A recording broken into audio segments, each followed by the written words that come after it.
Tonight, a simple name change that has left the entire country divided. The government, through the majority leader, announced just yesterday that there will be a bill to change the name of the Kotoka International Airport to the Accra International Airport. And boy, shortly thereafter, it exploded into a massive national controversy. Tribal concerns have emerged, divisions along political lines have emerged, and even within the NDC, they all do not agree on this particular subject. So why does this really matter? First, a bit of history. Let's talk about the Kotoka International Airport itself. It's tracking history. So somewhere around in 1946, it was a military airfield established by the British to simply do their work and move staff in and out of the country as far as the military base for them is concerned. And then in 1956, it evolved to become the Accra International Airport as part of the redevelopment. In 1958, we saw that the Ghana Airways was then launched, of course, as the Kotoka International Airport being its base.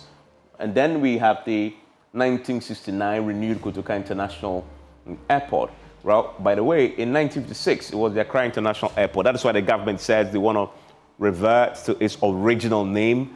It only became the Kotoka International Airport in 1969, thereabout, long after the Nkrumah had been overthrown. And as we will learn, and as you may know by now, Kotoka himself, who overthrew Nkrumah, was shot and killed at the airport area. And so it was named after him in his honor, right? So 57 years it stood, this name. 57 years it stood. But it's very, very likely that by the end of next week, or certainly this month, this name will cease to exist. It will revert to what it used to be, the Accra International Airport. But why are we talking about a name? It's about the history of this country more than anything else. And there's a contest now about what this does to our history. Does it distort it? So it's been elevated quite significantly from just a case of a name to something more substantive about history, about people's tribe, about people's belief, identity. It's a big deal. And you could say that the Kotoka International Airport, it is Ghana's preeminent symbol and monument, because internationally you refer to it. The airlines use it. It's actually coded in international flight data. So it is very, very important, and no wonder there's this huge fight over the government's suggestion of changing the name. This is the man about whom the controversy revolves. Kotoka. Lieutenant General Emmanuel Kwesi Kotoka. That's the man. And of course, he was born 1926. Senior officer, of course, in the Ghana Air Force, Chief of Defense Staff, key architect of the 1966 coup. And this is very important because that is where the contest comes to play. He's a member of the Liberation Council, the National Liberation Council. And I make the point about the 1966 coup because this is a coup that obviously he participated in, that overthrew Nkrumah. And that's where the controversy really resides. Those who don't like him say, why do you have a national monument such as the airport named after a man who overthrew a constitutional order? And then there's the other group that says that, well, he liberated us from a dictatorship of Kwame Nkrumah. This is that contest you see here. Either you see him as a symbol of an intervention that was necessary at the time with the Preventive Detention Act, which was unleashed by the Nkrumah administration to detain his critics, or you see him, the supporters see him as a liberator, a symbol of a military intervention, killed in April 1967 during a coup attempt. This was at the airport, and so that was very critical. This airport thing is very central to why that place was named after him. But was it really necessary? There used to be a statue in his honor around that Kotoka International Airport. It's no longer there for a while. So the change may happen or may not happen, considering the debate that is currently happening. But this is not the first time we've changed the name of an airport. Tamale Airport was changed to Yakubu Tali Airport. Even that now, there's a suggestion by some in the NDC that they are considering changing this name also. And then we've had the NDC, folks make that point that they want this to happen. That's why the Tamale is concerned. Now, another reason why this is important is that it has significant cost implications. You don't just change the name of an airport overnight and expect that it will cost us nothing. It will cost us a lot. That's the many case studies show. You have to change signage, road and directional signs will have to change, logo and brand will have to change, the ACAO and IATA updates will have to change. So there's significant amount of money you need to spend there, and some can run into millions of dollars. For example, if you go to San Jose International Airport, that was the previous name, Norman Minata San Jose International Airport, it was changed from the San Jose International Airport to the Norman Minata San Jose Airport. It cost them $850,000 to effect that name change. If you go to the Baltimore Washington International Airport, which was changed then to the Baltimore Washington International Thurgood Marshall Airport, it cost them $4.7 million. Are you beginning to appreciate why this is a big deal? It's not just a conversation that is useless. It's been trending for a while because there are serious budgetary implications for this. Is there even a budget for this? This is economy is recovering. So there's a case strongly there that maybe this is not a wise thing to do considering the cost. Because if you go to the Caron International Airport, when they changed the name to the Harry Reid International Airport, it cost them $7 million. $7 million. And this was some time back in 2021. So you can imagine what the cost will be now when we effect this name change. It has cost implications. And so you've seen the arguments against the name change, that name should reflect a history and identity. Some say use the Ga indigenous name, which is the position expressed by Roxing Nelson Dafiamekbo, who, by the way, is the majority chief whip, who was with me yesterday.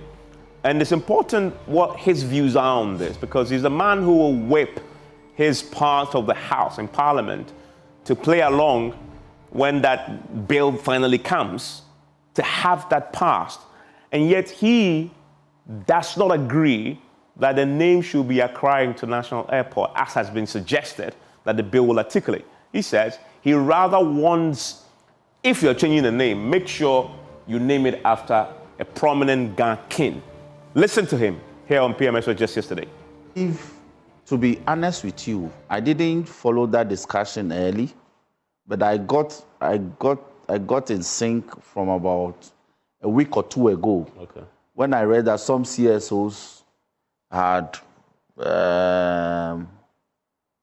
gone to petition, I think, the president also, and they were staging some demonstration to have that done. So I began to follow the process. But for me, I would rather prefer that it's named after one of the Ga kings than Accra. Because even though if they say Accra International Airport, a name like Kintakitewia or Ga Manche, or the one who died before, yeah, this one. When we were growing up, there was no, Ga Manche the second. He was the second, very famous. When we were growing up, he was the Ga Manche we all got to know. Or some famous Ga like Kwesi Saki, those people. So the symbolism will be more. I feel the symbolism more and than Accra. You know, Accra is just like the capital. So, but the name change, I'm not for and against it. A neutral. Yes, but when we're younger, where Kotoka statue was at the airport, the historical account was that was where.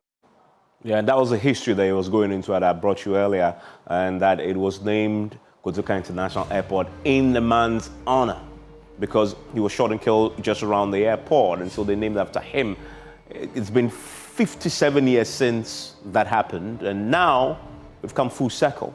we're questioning why that happened in the first place and why we've allowed it to remain there, considering his involvement in the coup d'etat that he was through a constitutionally elected government of the Kwame Nkrumah. And as I've made the point, there are two schools of thought around those who support him, see him as a liberator, and those who see the other side, who say he's not a liberator at all. He's actually somebody who needs not to be celebrated because of his involvement in that overthrow of Kwame Nkrumah. Let's have this conversation with the various sides of this particular question here on PM Express after this. And thanks for staying with us here on PM Express. Ghana, let's talk water. Tanks, because it is Syntex tank. It is a tank with the tortoise on it. If you find the tortoise on it, you know you are buying the right tank because it gives you durability and long-lasting storage. Find them across the country and purchase yours. A strong, A tough.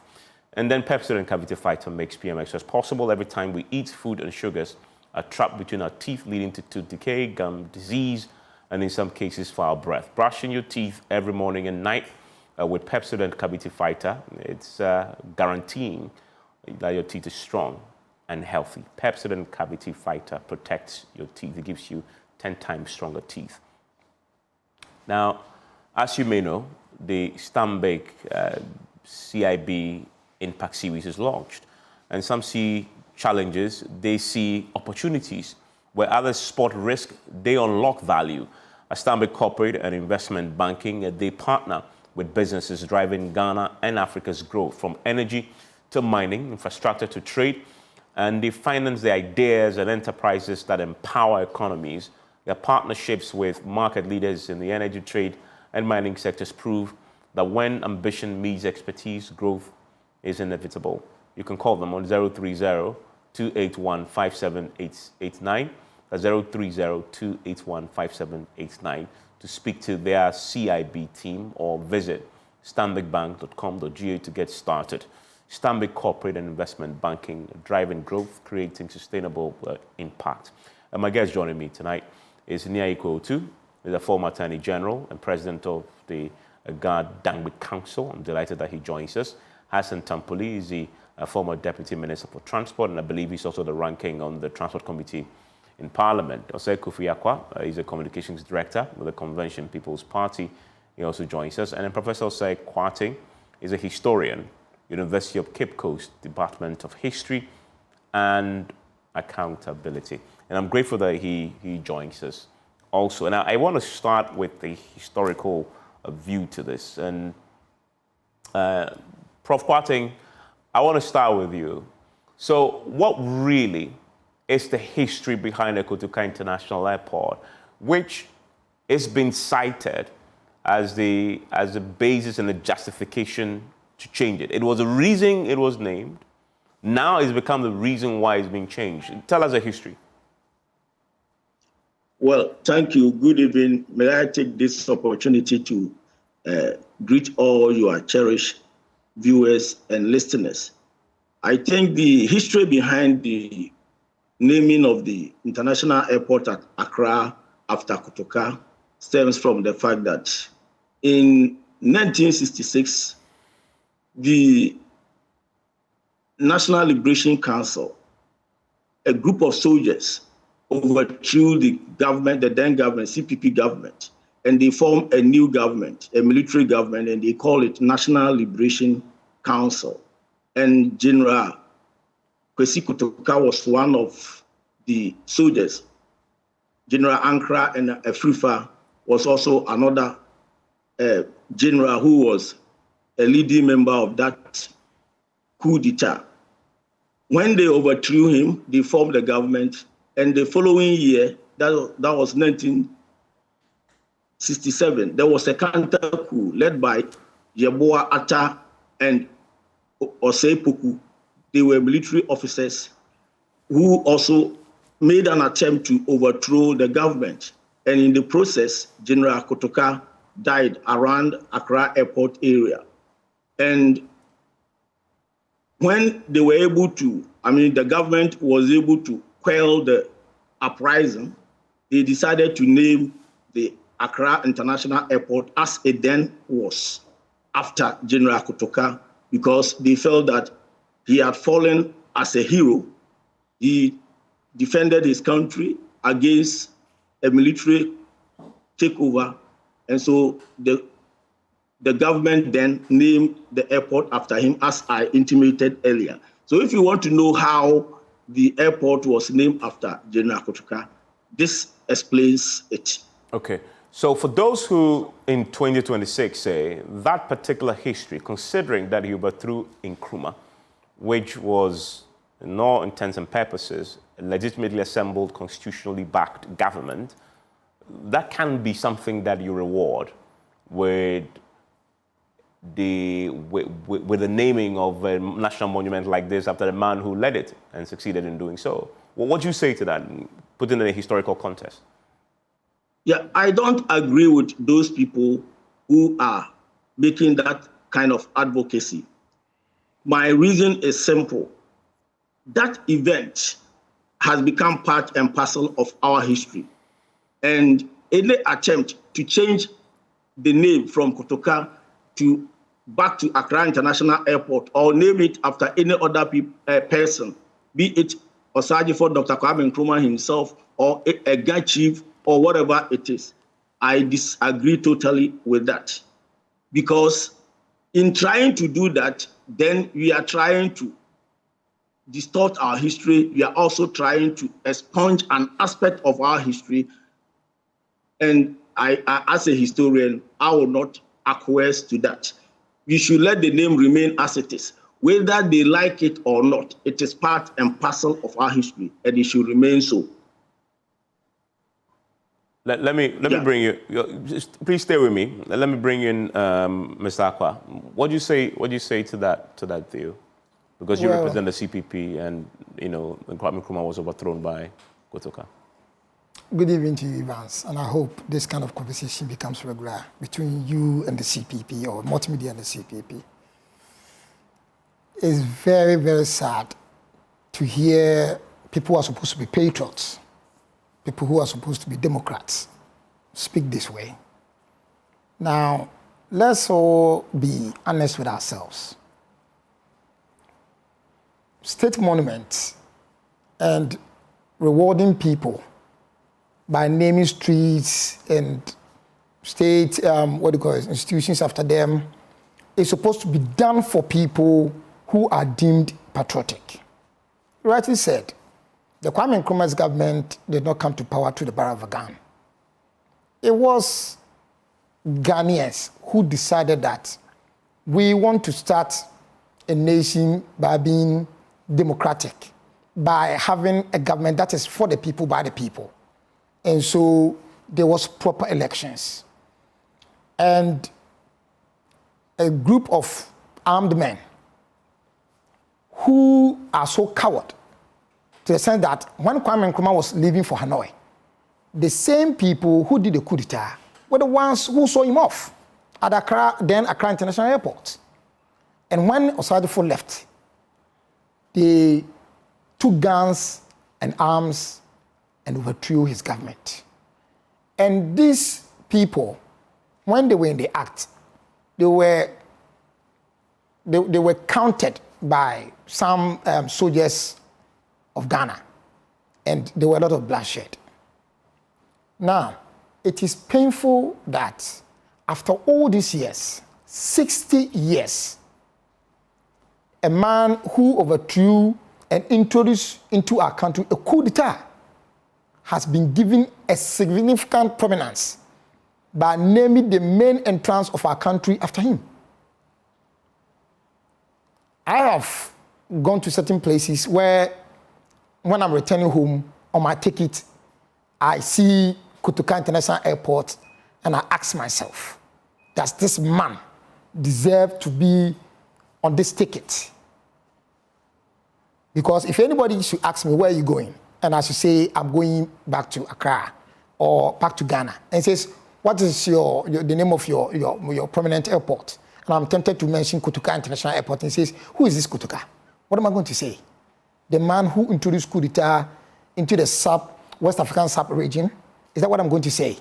So I find it very awkward that academicians people who are supposed to be patriots, people who are supposed to love democracy and want it sustained, will champion the argument that lets the name remain.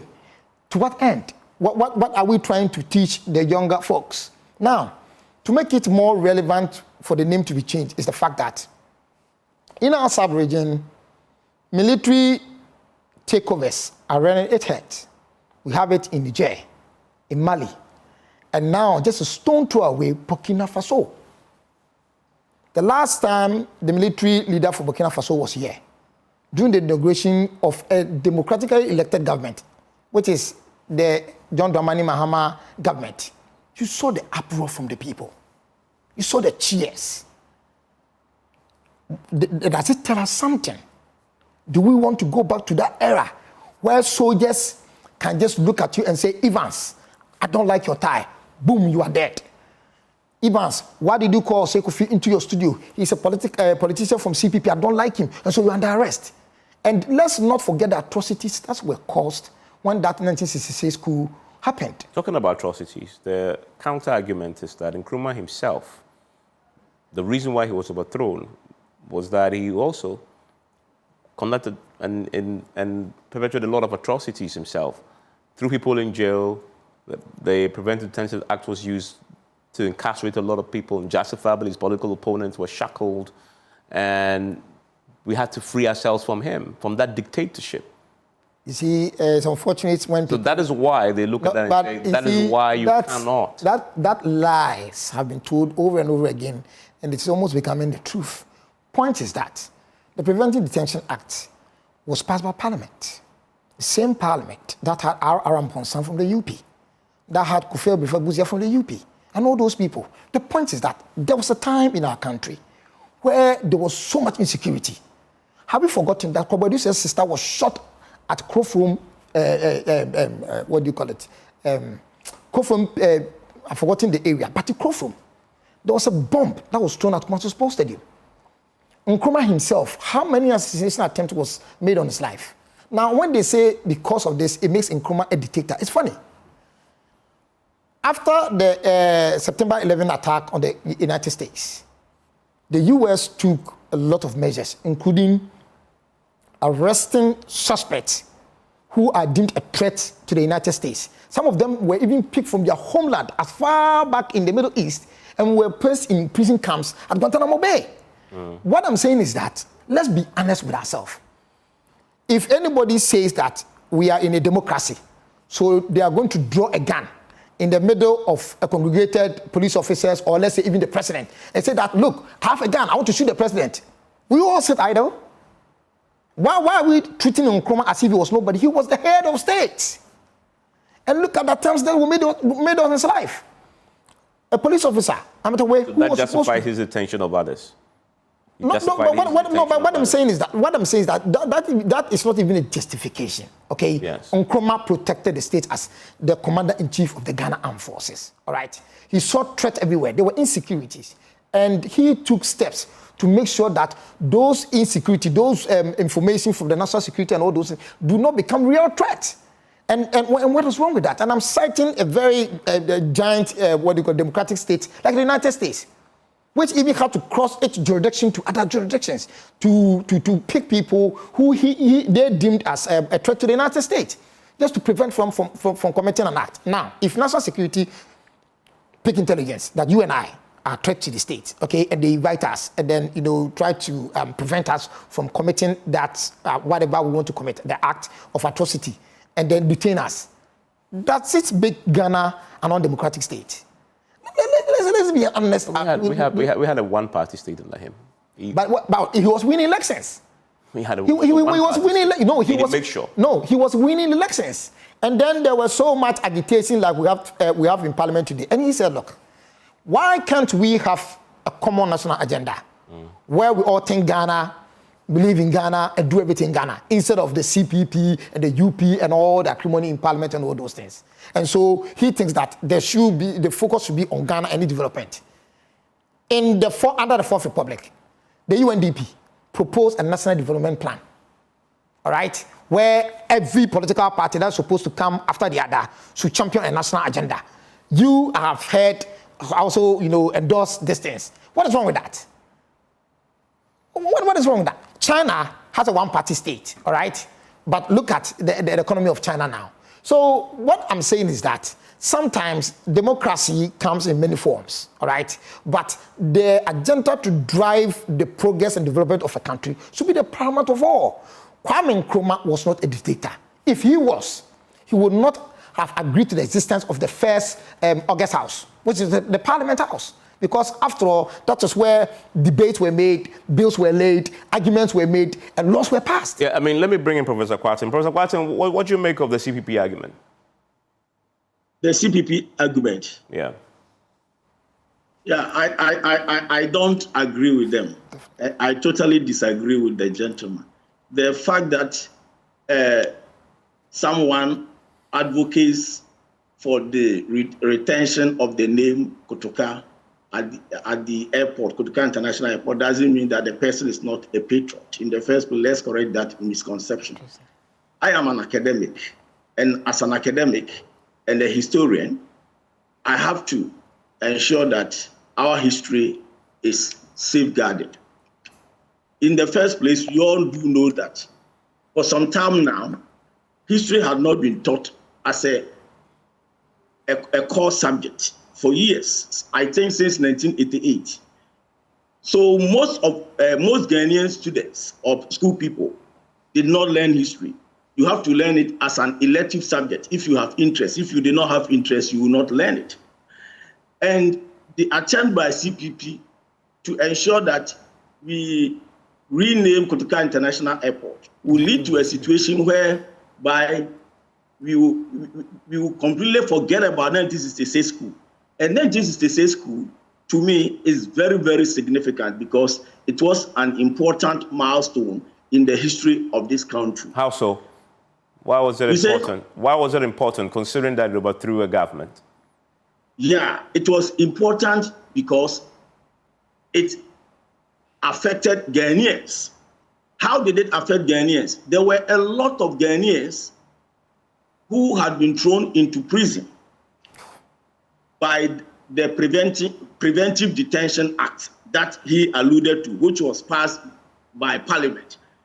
And the fact that that law was passed by Parliament did not mean that it was a good law. It was an obnoxious law, a law that took away the freedom of the people. The people were under colonial rule, and Nkrumah and his peers thought that the colonial rule was foreign, and apart from that, it was harsh.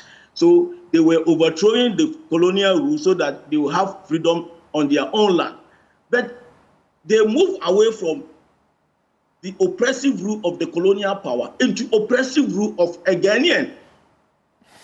Nkrumah passed laws and took away the freedoms of most people. Ghana became a one-party state.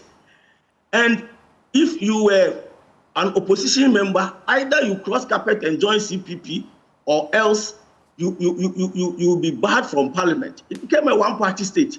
Even Gbedema, Mr. Gbedema, who was his finance minister, and when Nkrumah was in detention, when they imprisoned Nkrumah before the independence, it was Gbedema when he came out from prison. Gbedema was also in prison and he came out. It was he who carried the picture of Nkrumah and went around campaigning for him and ensured that Nkrumah's name appeared on the ballot paper when they were having the 1951 elections. Yet, Nkrumah chased him away. Nkrumah had problems with him. Nkrumah removed Chief Justice, said, Akokosa. So many things were done. If you were to enumerate all those things, we will not finish today. People, Buzia had to run away from this country because his life was in danger. He would have also suffered the fate of Obechebi Lamte and J.B. Dankwa and others.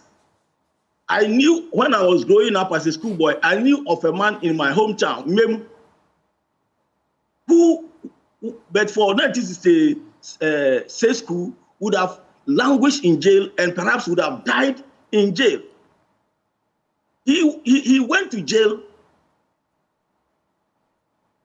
as a result of the Preventive Detention Act, he said through no fault of his, because he supported the United Party. He was an opposition member and somebody reported him. Chiefs, so many royals, legitimate chiefs who were from royal houses were removed. And CPP apparatchiks, CPP loyalists were installed as chiefs in Ghana here. This has contributed to the problem that we have today in our country. The chieftaincy, most of the chieftaincy problems we have in our country today. Today, let me tell you, the Boko crisis, which recently Otunfo mediated and had even led to a situation where the Mamprusi chief in Boko is now standing trial in prison, wouldn't have arisen if not for the action taken by Nkrumah. If you did not support CPP, then you were an illegitimate chief. As he intimated before he became the leader of government business and the prime minister. He said that chiefs will run away and leave their sandals behind them. And indeed, he carried that through when he became the prime minister. So we should not take advantage of the fact that today NDC is having supermajority in parliament, and virtually NDC is made up of some CPP elements and then some PNDC elements. They should not take advantage. The current president, President Mahama, his father was a minister, the first minister in Northern Region, and so he was a die in the wood CPP. People should not appeal to him, and he should for him to grant this request. Prof. Kwate, yes. Fundamentally, Kotoka is a coup maker. Why do we celebrate a coup maker in a country that has been devastated by coups? In less than 2 months ago, or 1 month plus few days, we celebrate the government in power celebrated 31st December coup d'etat. What is the difference between that and naming the airport after Kotoka? These people became saviors to majority of Ghanaians. But the difference, though, is that in Kotoka's case, and it's been documented, he conspired with a foreign entity to overthrow his own government. In this case, the CIA. That's different from Rawlings, who genuinely wanted to fix corruption, probity, and accountability, bring those values back at the time when he believes at the time that there was so much corruption and elite greed. With all due respect, can you say that Rawlings also didn't get an external aid? Immediately that he overthrew, 1981, 31st December, he overthrew Liman's government. The next moment, Gaddafi's plane was in Ghana. A plane from Libya came here. They started giving us support. Even it was alleged. I was a schoolboy that time. I was in secondary school at that time. It was alleged that even his bodyguard was a Libyan. A lot of things were brought from Libya to support the coup. So you cannot make a coup and succeed without external support. That one,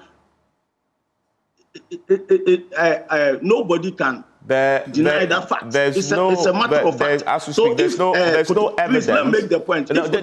Just a point, just to expand, because this is also part of the reason why this is important. It also touches on our history, and our history is so important. So let's interrogate a bit more.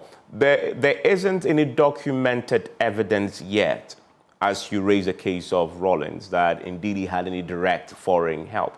The CIA itself, in its declassified files, admit that they were involved in the overthrow of Nkrumah. Those are different matters because of the evidential basis of the Kotoka one. So Kotoka, for many, is a traitor, and who basically conspired with a foreign agent to overthrow his own government. That basically is the argument here, isn't it? Yeah, that may be the view of some people. That is backed by evidence, though. Yeah, okay. Yeah, but when you talk about historical evidence, it's not only documentary evidence that is considered. Oral tradition is also considered. And so if people say that there was support from Libya that Rawlings received. If people say that, I even heard growing up that PV Obin, who was working with a fishing company, I think Makwanzi or something, was receiving help. Libya was sending arms to support the coup through PV Obin. This is what I heard, but I don't have any documentary proof. Is it true or not? We need to interrogate further whether that is true or not. But most people do know that this is what they said happened. Otherwise, it would have been very difficult for Rawlings, who was not a military officer at that time, he had been retired, to have been able to infiltrate into the army and overthrow the powerful Ghana armed forces if he had not received any external help for him to carry out the coup. So, be it as it may, whether he received or he did not receive, whether Rawlings, Kotoka received, external help from CIA or not, the fact still remains that the coup was part of Ghana's history, and the coup also came to help some people. It came to give them liberty, freedom. Some people had their freedom. They were in prison, they were in detention, prison without trial. Their fundamental human right had been trampled upon. They were in prison. And so when the coup happened, these people then had their freedom. If the coup had not come, that is what makes it significant. The significance of it is seen over here. If the coup had not come, these people would have languished in jail. They would have died there like J.B. Danko and Obeche Lamte died. They would have rotten over there. So it came to liberate them, just like Nkrumah led independence on 6 March 1957. He led the whole country to get independence from the British government. In the same vein, the coup, 1966 coup, also came to liberate a great number of Ghanaians. Most Ghanaians have become mute. Their mouths have been shut. They could not talk. If the young pioneer had taken over the country, they were reporting people, you needed to be a CPP to even get employment in the country. Otherwise, you won't get employment. You needed to be a CPP to become a chief. Otherwise, you will not become a chief. Or even if you were a chief, you will be overthrown. And most people were overthrown. And was that justice? Was that correct? So when there is an injustice and when there is an unpopular government and there's no mechanism to remove an unpopular government, especially so when that unpopular government had become a one-party state, then a military coup to overthrow him, to grant the people their liberty, is what? Justified. Let me hear you. Oh. It's so sad a professor of history is sounding like a bitter anti-Nkrumahist. Very sad. It looks like, he's bitter about Nkrumah. And that's all I see. Address no, but I have to also address the things he said. No, but I'm addressing the things. Stop the name calling. Address the issues. I do, addressing the issues. But I'm also addressing some of the things he said. Okay, let's address it. I would like to know the supposed chiefs, okay, who were destood because they were not members of the CPP. I want to know their names. I mean, but part of Nkrumah's issues with the chiefs has been documented too in history. Yes. His comments about the chiefs who run away and leave their son-in-laws behind is documented. We all know his antagonism. The Nkrumah and the disdain CPP for the chiefs is also very well documented. The Nkrumah and the CPP wanted to practice a certain form of government, okay, which is a nationalism kind of government. Lands were supposed to be given to the states for government to champion most of the infrastructure and other, policies. So, there was, of course, some sort of a tussle between the CPP government and the chiefs. That one, we cannot take that away, all right? We admit that. But the point is that it was for the bigger picture. Now, for the information, for Prof's information, Kulungugu, a bomb was thrown at the sitting president of Ghana. At Peduase, a gun was shot at him, and all those things. And he thinks that is nothing. Is he justifying the 1966 coup d'etat? Is that what he's doing? Now, if he doesn't know, on 31st January 1964, a referendum was held whether all Ghanaians will want us to have a single purpose, a single political party, which is Ghana-oriented, development-oriented, and the outcome was 99%. Is that the same as somebody picking up a gun? and then staging a coup d'etat. Is that the same thing? Is that what he's saying? You see, it's unfortunate when we go on this tangent. But what I'm trying to say is that we, the Convention People's Party, are happy about the attempt to change the name from a traitor to that of a very beautiful city. That is Accra International Airport. And I'm not even saying it's a change because it's a restoration. Formerly, the name used to be Accra International Airport, all right? Yes. So we are just restoring it back to the original name. And I think it has to do with the attempt to, by the NDC government, I don't speak for them, but, you know, they have always preached this resetting. And so maybe they want to reset to the time when Ghana used to be Ghana, when Ghana worked. Okay, that is when we have factories, we have the nation at heart, we have patriots and all those things. So with the CPP, we are very, very happy about it. The Council of Elders of the CPP. But you don't want it to be named after, some have suggested that name it after Nkrumah. No, we don't want it. I'm not sure the CPP is interested in, look, what the CPP is saying is that republics have been overthrown in this country. The First Republic, the Second Republic, and the Third Republic by people who felt that they can handle the gun better, all right? Guns that have been bought by the state for the protection of the state. They use it to overthrow government. And the CPP has this analogy. We have this philosophy. Military men and women, or the military, is supposed to protect and aid government, not to be government. And in this case, a free Kotoka and Hari became government instead of aiding and protecting the people of Ghana. A champion was a pro-Nkrumahist, as we've all come to hear, all right?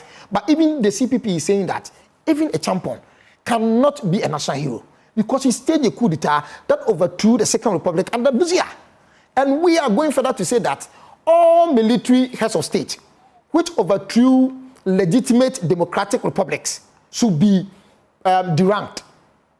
And what it means is that Kotoka was a lieutenant. We should derank him to the level of a corporal. Because we believe that when you are recruiting to the Ghana Armed Forces, you are naive, okay, until you go through certain ranks by climbing up to become the general or the captain or whoever you are. When you attain a higher position, the more you grow up in the ranks, the more you learn that your duty is to protect the people against internal and external aggressors. But if you try to use the guns they have bought for you to use to intimidate them and all that, then you don't deserve to be given that rank because that rank is sacred.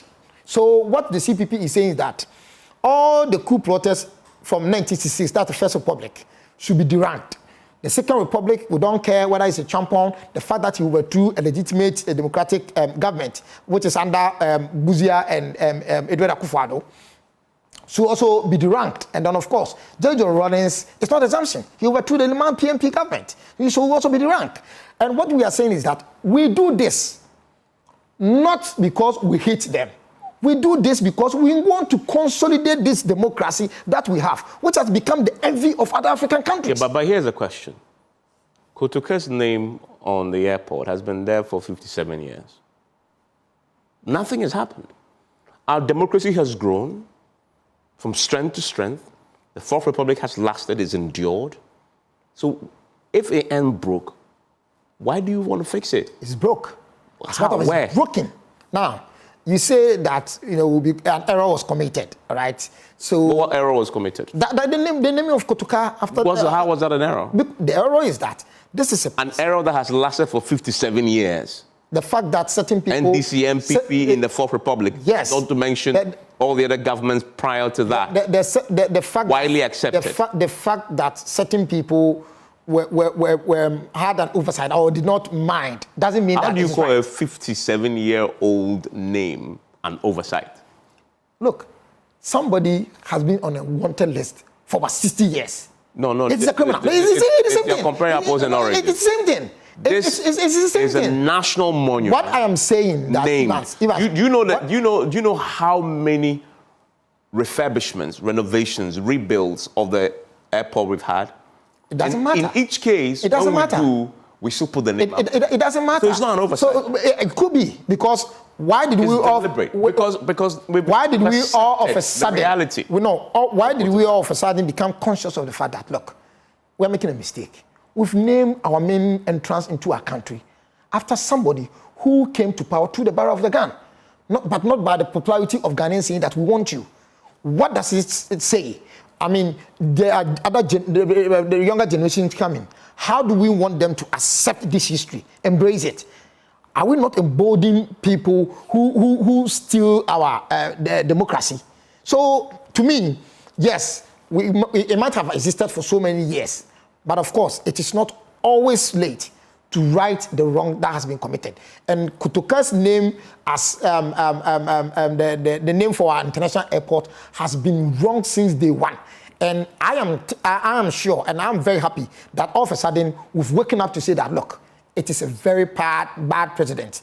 Like I told you, the coup d'etat is creeping, all right? It is coming to our neighbors' doors. And if we don't take care, we will have to pay dearly for any mishap. And I think that renaming that airport will show every soldier who has any intention whatsoever, who even dare dreams about anything, to know that in Ghana, we are not fans of coup plotters. It is as simple as that. And we start by making sure that we right all the wrong by making sure that Kotoka is not named after our international airport. Now let me go to Parliament and speak about how disappointed I am in the minority, especially its leader, Honorable Marking. Yes. Why? You know, trivializing the whole thing and becoming so petty by stating, I mean, he's even playing tribal politics with it. That, the only Voltarian and who has been honored and all those. Look, I'm sure the people of Volta region will want to be associated with the right reasons. If they want a national monument named after one of their own, I'm not sure it's going to be Kotoka. There are so many. I mean, I don't want to even go there because I will leave certain people out. The Chikates, okay? A lot of people who have done so much, okay, in their field of profession, who are national icons, can be given names. But why Kotoka? Why is he even not mentioning Badema, who also came from the Volta region, who was also part of the struggle? As a part of that, when Badema's name is mentioned, it is associated with the fact that he was one of those people who championed Ghana to be free, Ghana to be independent. And these are some of the things I think it interests the Voltarians rather than this petty politics of let's put Kotoka there because at the end of the day, he was the one who overthrew Kwame Nkrumah. And Prof talk about... no, but let's address the Afenyo Marking issue. He's making a point about tribal, not even tribal, ethnic representation. Okay, fine. Ethnic representation. Yes. In terms of our national recognition of our heroes. Yes. He says, legitimately, he believes that Kotoka is the only individual of Volta origin. Evans, do you believe Kotoka is a hero? Say again? Do you believe Kotoka is a hero? Well, it's not for me to say. That's no, but I'm asking you. I don't. So does Afenyo Marking? His point is that Kotoka is a even in the constitution enjoins that in these matters there must be regional balance and all those. Yes. It is in furtherance of that he makes his point. That why are you stripping no. the name of one of the most prominent sons of the Volta region from a monument? Because he came to power. He came to power through foul means. What I'm saying is that. Even the Voltarians, let's go there and ask. You can do a survey, okay? If you put most of the prominent Voltarians who have become national icons, would they choose Kotoka over them? Now, he makes an argument which I find very amusing. Honorable Kwame Afenyo Marking thinks that Kotoka is a hero. Really? I'll come to you. For the benefit of that, let's listen to what Afenyo Marking said. All these years, we've had this Kotoka, General Kotoka's name on the airport, and suddenly this being changed. What is it? After it's Kotoka International Airport, Accra. So Accra is still there.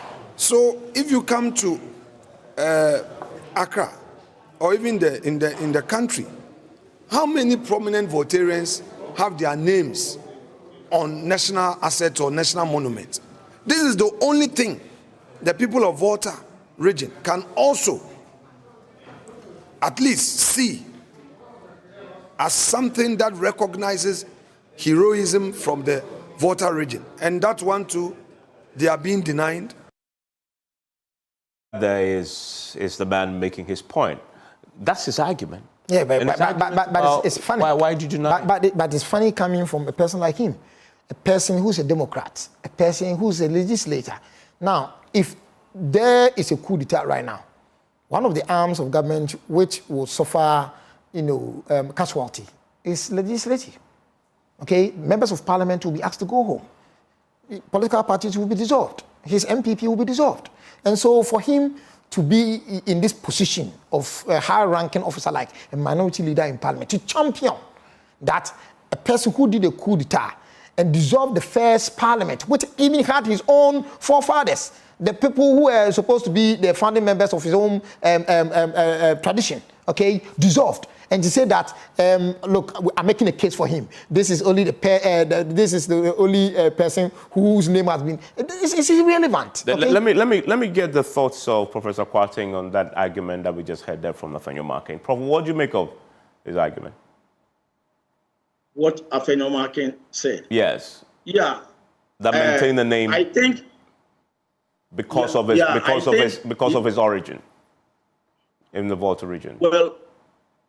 Well, I think that the Constitution talks about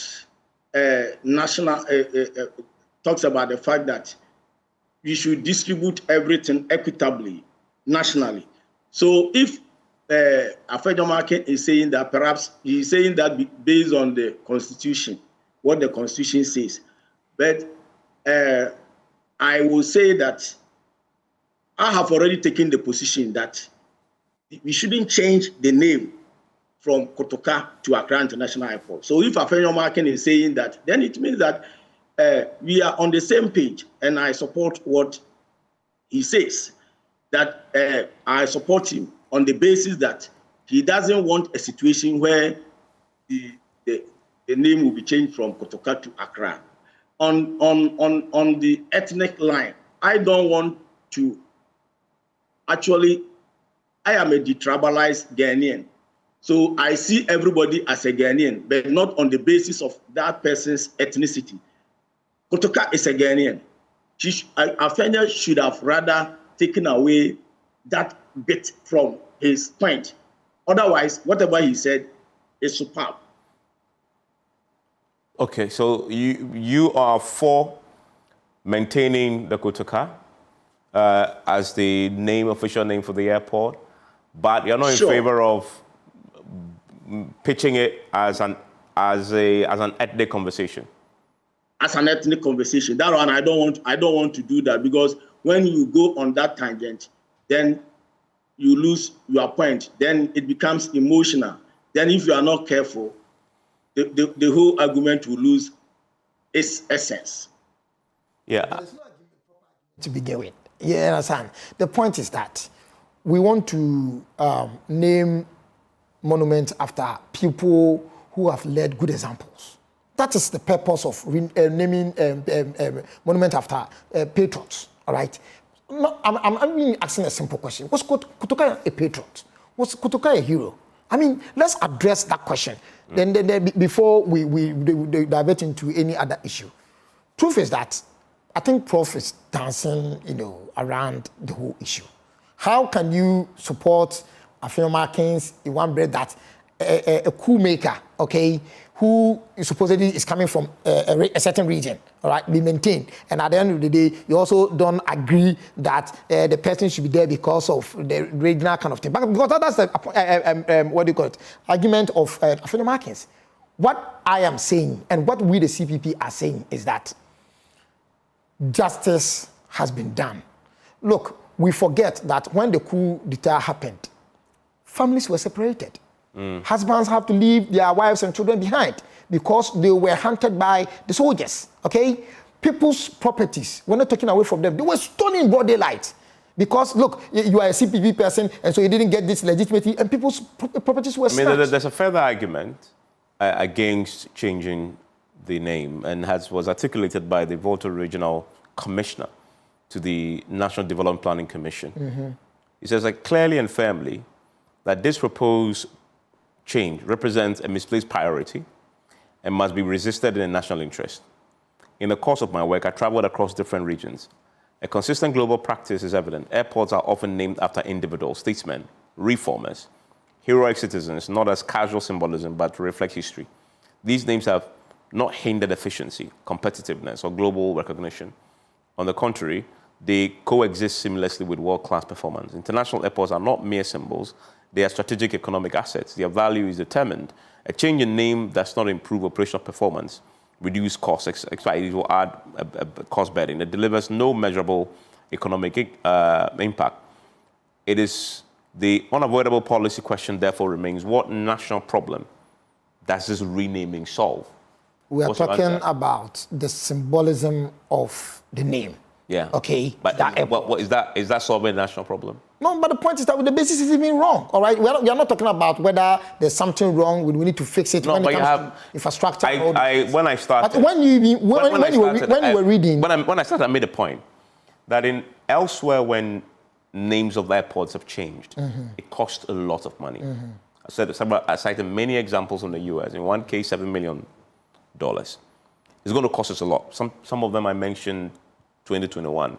If you're doing it today, obviously it's going to possibly cost you more. Where is the national interest conversation or element or consideration in effecting a change that will cost you close to $10 million? We are talking about... Just to change your name. No, we're talking about... How do you explain that? We are talking about... When people don't have we are talking about image branding. You see, branding is everything, all right? That if you change it to Accra, then? No, but at least the name Kotoka, okay, which associate with a coup, okay, which associate with taking power by force. Something you've had for 57 years. It doesn't matter. Is not a problem. It doesn't, no, but when you change your name, let's not trivialize it. How does because it has existed for so long. It's okay. How does that put food on your table? How does that ensure that the guy in the village goes to the hospital? Are we saying that because of bread and butter issues, all right, certain important things like branding the main entrance into our country is not important? Is that what we're saying? But when the MPP decided to rename universities, when the MPP decided to rename universities like University of Education, Winneba Kumasi Campus, after Akitiampia Minka, okay, the CK, Tedem University, and all those universities, did we talk about food on our tables? Did we talk about water for people to drink? Were you talking about, you know, those kind of petty, trivialized issues like these things we are talking about? We are talking about branding our country, branding the main entrance into our country, and the relevance of that brand. And we are being petty about does it put food on our table and all those things. Evans, the airport name must be changed to Accra International Airport to make sure it sends out a strong signal to the whole world that yes, there may be coup d'etat in Burkina Faso. Yes, there may be coup d'etat in Niger. Yes, there may be coup governance in Mali. But as for Ghana, we don't condone that. We don't like that in our country. And even though it has been there for so long, Ghanaians have decided to make a bold statement by saying that the person who led the first coup d'etat in the West African Sub-Saharan region, which is Emmanuel Kotoka, has been deranked and his name is no more on a national monument, to make a very profound statement that we don't accept coup d'etat or its protests in our country. It doesn't matter how long you are able to get away with it. One day, the people will say that it was wrong and it needs to be rectified. That is a bold statement that we need to make. And I think that we have to all support this idea because, like I tell you, there's a song I like. It says that the soldiers, they don't play the songs and sing the song that we don't sing. Let's not look the other way. Because when the bugle start to play, you know that the trumpet they sound, when it start to play, we all must dance. If we trivialize it and say it's nothing, and it embodies somebody at Bema camp or in one of the military camps, and at the end of the day, there's a sound of the cannon or whatever it is, we all will dance. And I'm saying that this is a bold statement to say that We don't accept coup d'etats. And even if you do it and then silence everyone because you have the gun, one day the people will wake up and they tell you that you were not a hero, you were a traitor because you took our constitution, you took our democracy, you took the will of the people without first consulting them and they accepting that indeed you have the right to do so. I'm going to take a break. We're going to return. It's also opened up a Pandora's box. Beyond the Volta question, the Gandangbe Council has also weighed in because they say if you're changing the name, you better then make it one that represents the region. In other words, they want a Gakin named, the airport named after Gakin, which of course was articulated here by Roxy Nelson himself, who the majority chief whip, he recommended and mentioned a few names as far as the Ga traditional setup is concerned, and for the chiefs in the past who have played a significant role. King Takitaria is one name that he had mentioned. So this really has opened up a whole kind of very interesting views on the matter, going very deep into our history. Beyond this Kotoka and Dr. Kwame Nkrumah conversation, what about the legitimate claim that the Dangbe Council also has now, that the name actually is due to change, is due for change, considering that it is in Accra? I'll ask the historian his thoughts on that when we return. The recall. Parliament will be expected to pass a lot of bills, and as government agenda, we have a lot of bills from the Ministry of Transport, and one of them is the renaming of the Kotoka International Airport to its original name. We will remember that in the period of the Second World War, around 1946, the British Royal Air Force used that place as an Air Force base to carry people to war and other activities. After that period, somewhere in 56, that facility was handed over to the civilian rule. That was the time Sergeant Dr. Kwame Nkrumah was at the helm of affairs.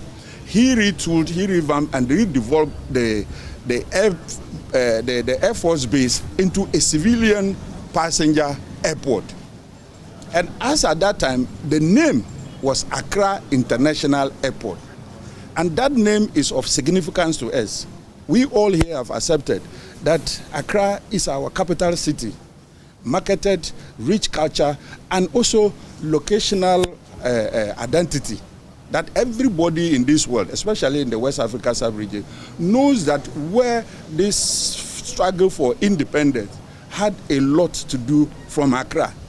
And so renaming the airport to Accra International Airport is of significant importance to the Ghanaian people, and for that matter, the African personality. Now, the situation is such that we are not doing this with any political thinking. We are doing this to come from a very neutral point of view, that Accra is our capital city. It is not anybody's name. If we want to name other monuments or any other national facilities to people, this is the time that we are looking at restructuring them.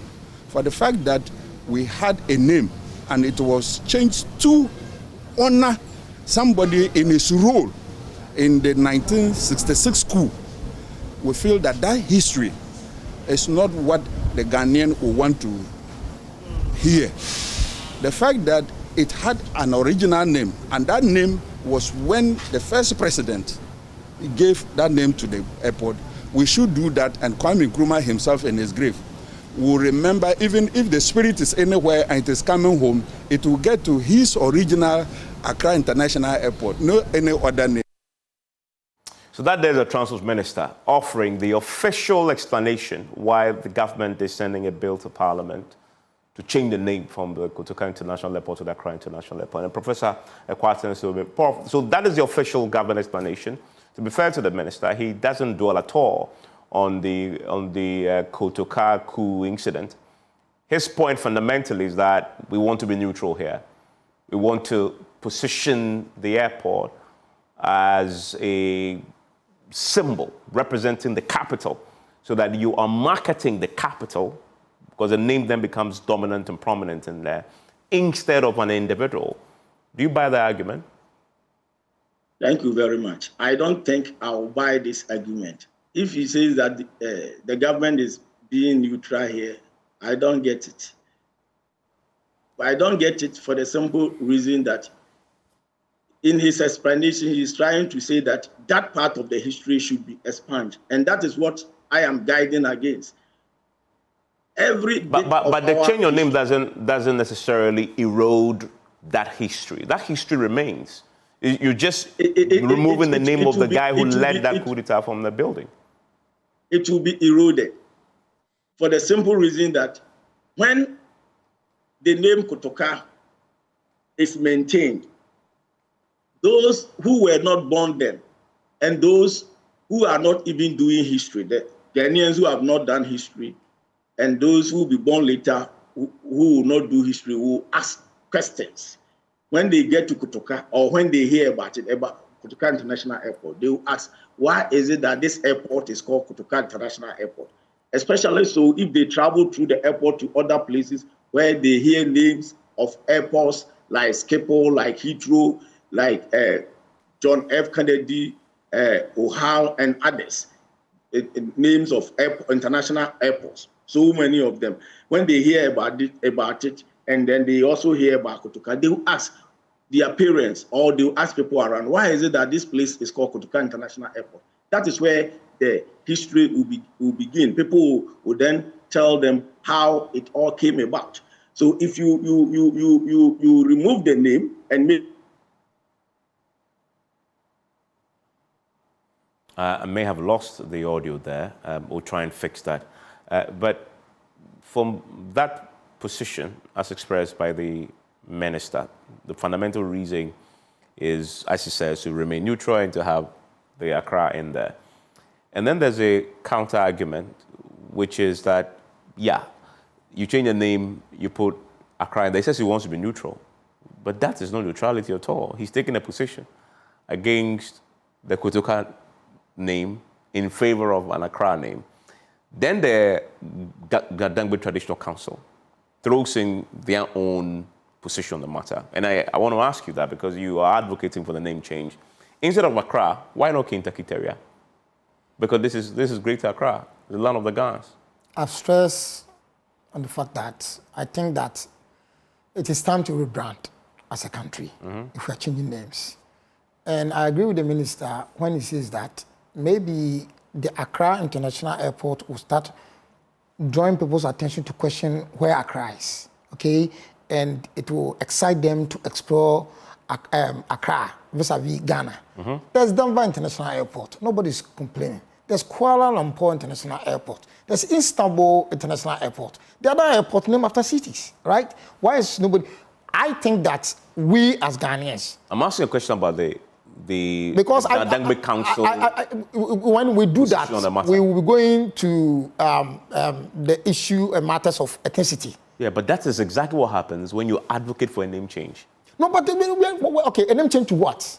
It's not the to Kinta-Kiteria. But I'm saying that I agree with the minister that it's not about ethnicity here. It's not about tribalism here. It's about nationalism, all right? And Accra is the name of a city, the city we all live in, all right? And so when it is sold out there, when we spend supposedly money rebranding, all right, at least, if nothing at all, we'll get our money back to tourism, all right? So that when Accra is being showcased to the world, that visit Accra International Airport or visit Ghana Accra, at least it connects with the name Accra International Airport. So you want the name change, but you reject the position of the Gadangbe Council? No, I want the name change, but I reject the position of any ethnic group or tribal group that says that it should be named after a person from our tribe or from our ethnic group. That is not. We are a country. The Gadangbe position is not about ethnic origin.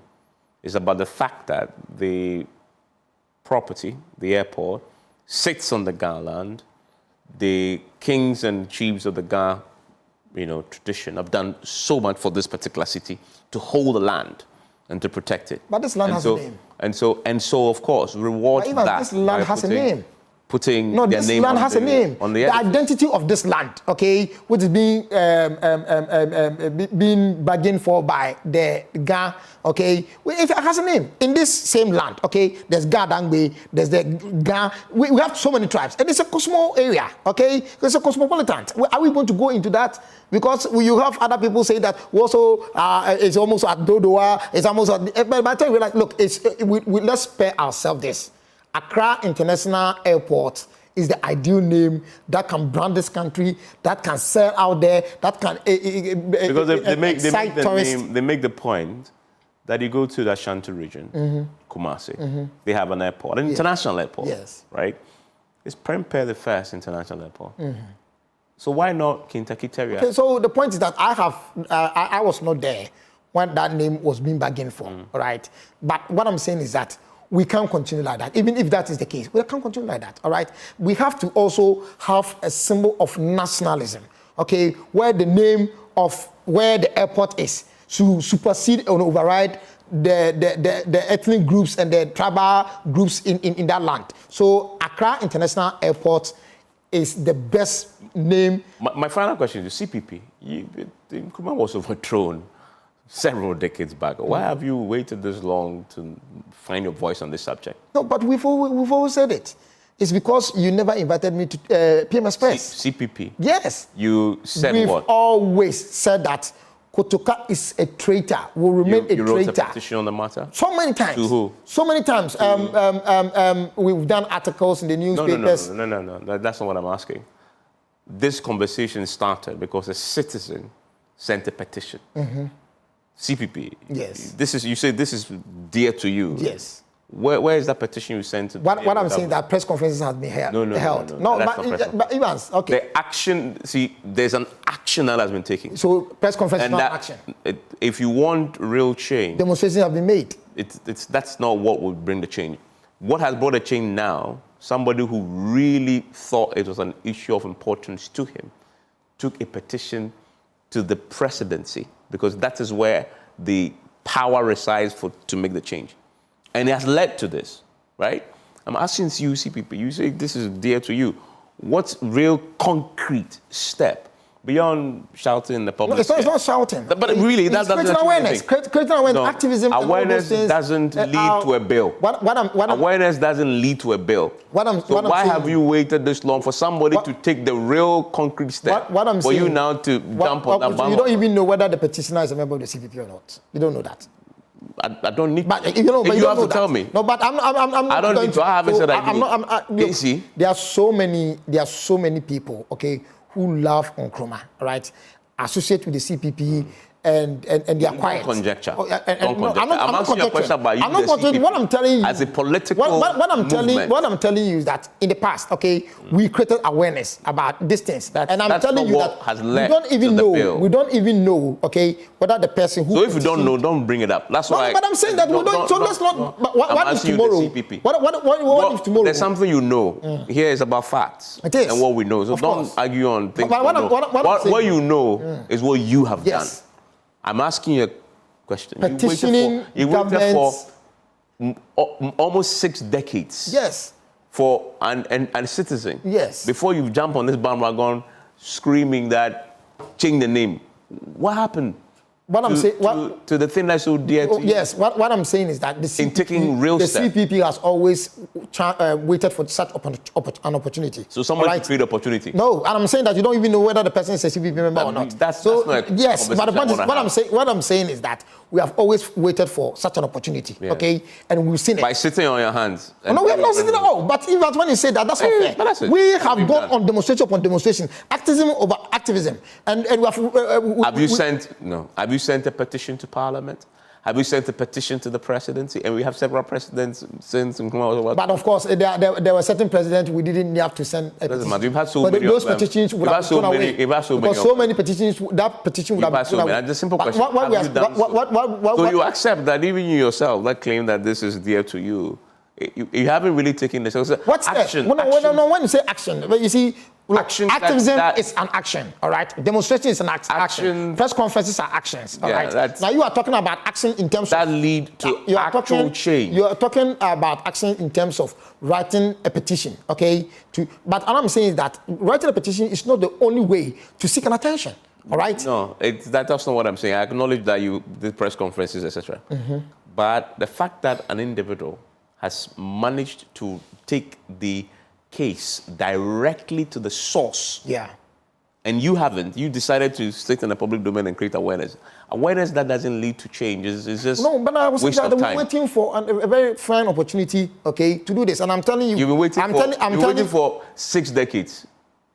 But do you know that after the 1966 coup, okay, seriously? The CPP was proscribed, and that everybody who was associated with the CPP was deemed a criminal. Yeah. Even the Communist Fourth Republic. Exactly, was banned. Exactly. So what I'm saying, no, but we were only granted the permission to do politics in 1997. All right, and we have been battling with our own internal restructuring and all those things. What I'm saying is that it doesn't matter who took the step on all that. The right thing is being done. And we, the CPP, we're happy about it. Okay. The Council of Elders will go to Parliament to meet the majority in Parliament and thank them formally. When it comes to laying the bill, we'll go and support them. All the work done. It doesn't matter. Okay, somebody has to do something. That's right? the CPP. That's incredible.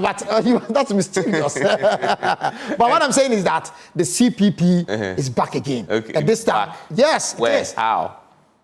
Well, when you say how, I'm tempted to ask how. Back in what sense? Okay. Because somebody sent a petition that the bill has drafted, so you're back. Okay, so just last Saturday, okay, a group of CPP members who have been delegated by the party were in Elembele. Something is coming up. Okay. And it's going to erupt. Thank you very much. Enjoy the rest of your evening.